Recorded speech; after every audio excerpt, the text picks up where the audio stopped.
What's up everyone, it's Q from Retro Q Gaming, and I'm here today to bring what I won't call a public service announcement, but more of a warning.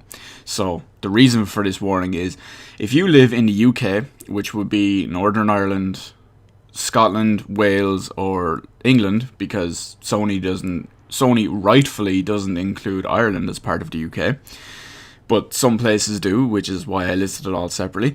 But anyway, if you live in the UK, today, the new Sony, well, I say new, but the new over here Sony service, PlayStation Now, their live streaming service that they brought out, they've been developing for a while since they purchased Gaikai a few years ago. It's now in open beta in the UK. Now, the official PlayStation blog has this to say about it. PlayStation Now puts epic adventures, iconic characters, and incredible PS3 games at your fingertips. Play it without needing to wait for downloads, updates, or installs, or make a trip to the shops. Now, the reason for that is, yes, PlayStation Now is a streaming service from Sony that has multiple PS3 games. So even though you might already own said PS3 game, you would have to basically pay to rent it, and the prices are generally fairly unfair. So I'm kind of just warning people to stay away from it, really. So, let me give you a perfect example, okay? I took a quick look at some of the games that were up there, and off the top of my head, some games of note, if you will, are, say, Bioshock Infinite, Tomb Raider Underworld. that I don't know why that's off note. Final Fantasy 13, Mirror's Edge, Ultra Street Fighter 4, Dead Space. So there's tons more as well, but that's just a quick example. Now, why I think this is generally bad and a rip-off, I realized they did say or make a trip to the shops or wait for downloads, blah blah blah. But a 2-day rental of I haven't checked all of them. I have to do it online, like not logged in, so it's a bit of a pain, because it recognizes me as Ireland and doesn't give me access to it. But basically what I had to do is I looked through a couple of the games, and the prices are still, I mean, the prices have been tipped to being useless and way overpriced ever since the US had closed and open betas for it. But a 2-day rental of most of these games goes for £3, and a 30-day rental goes for £8. Now it varies, plus and minus based on the title, but the majority of these games you can buy for in around, if not slightly more. Actually, probably I'll go anywhere between the 2-day rental price and the 30-day rental price, because these games are mostly so old that you can buy them on there and actually physically own them. Now, yeah, okay, you can argue, it's like, oh, I don't have to go to the shops or wait for a digital download. Go buy a pre-owned copy. Just do yourself a favor, buy a pre-owned copy.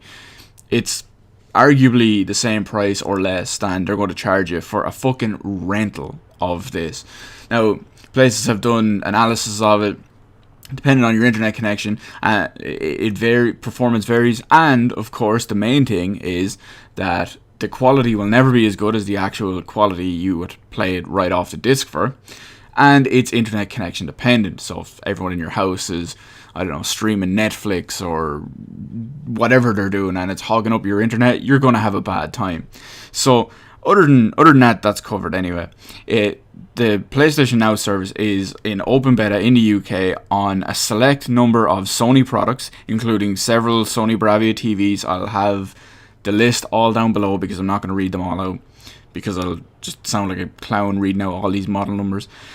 It's obviously available on the PS4, and it's also on certain other Sony devices, which they've really only listed at the moment, as I've mentioned the TVs, and they have mentioned a couple of specific Sony Blu-ray players. Models will also be in the description below of the Blu-ray players.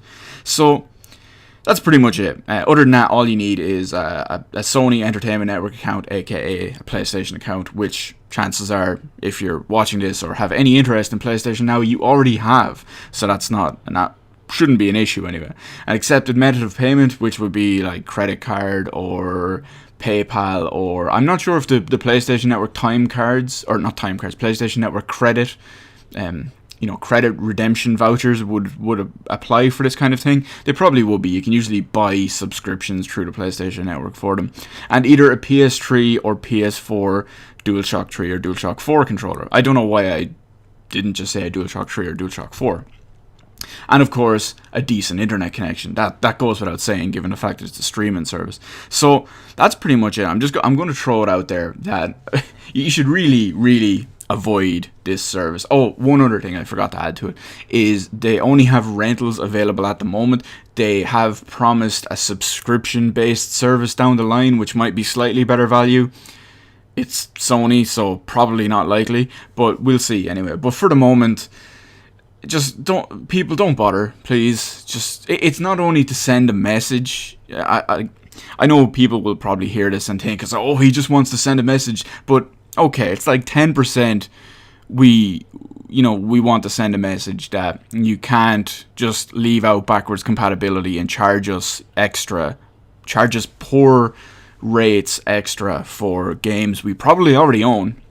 A fact which Microsoft actually made a dig at Sony during their announcement of backwards compatibility, when Phil Spencer said, we won't charge you to play games you already own. So that's a perfect example of that. But the main thing I want to get across with this thing, so let's say it's 10% sending a message to Sony. It's 90% saving you time, money, effort, and just giving you better value and better experience overall. What would you rather do? Would you rather pay £8 for a 30-day rental of a game when you could go spend probably 5, maybe 10 minutes going to your local game shop, your local, I don't know, HMV, your local wherever. I'm going off UK retailers here, and I'm not too familiar with what's still going over there. But you go to your local one, buy this several-year-old game, and it would be cheaper. You buy a physical copy, and it would be cheaper than getting this 30-day streamable, probably lower quality rental.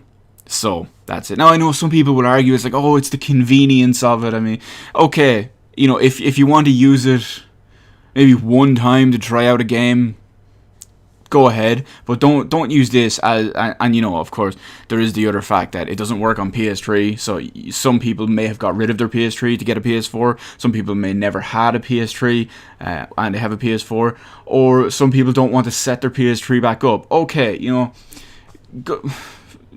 I really want to say just spend it 2 minutes. I mean, it literally takes 2 to 3 minutes to set up a PS3. You're talking 3 cables. If you want the ultimate experience kind of thing, you're talking 3 or 4 cables. You have a power cable, you have a HDMI cable, you have an optical audio cable, or maybe not even, depending on your setup, and you have a wired Ethernet cable. So there's 4 cables max, and you have the ultimate setup. Takes 2 minutes. That's all I can say, 2 minutes. So do yourself a favor, please. Ignore this service. It's bad value, it's a rip-off, it's a waste of time, money, and your internet usage, and the fact that it exists. So that's all I can say. Let me know in the comment section below anyway what you think about the entire PlayStation Now service. Basically, the main thing I'm curious to know about is what people think of the pricing. I can't really see anyone agreeing with the pricing, both in individual game rental times and prices, and just overall possible subscription services. I mean, what would you people be happy to pay as a subscription service to have access to all the games that they have on there? So let me know all that in the comment section below. Hit the like button, hit the subscribe button. You can follow me on Twitter, details in the description below, as well as the TV and Blu-ray player model numbers that all support this will all be in the description below as well. Thank you for watching, and I will see you on the rest of the videos in my channel.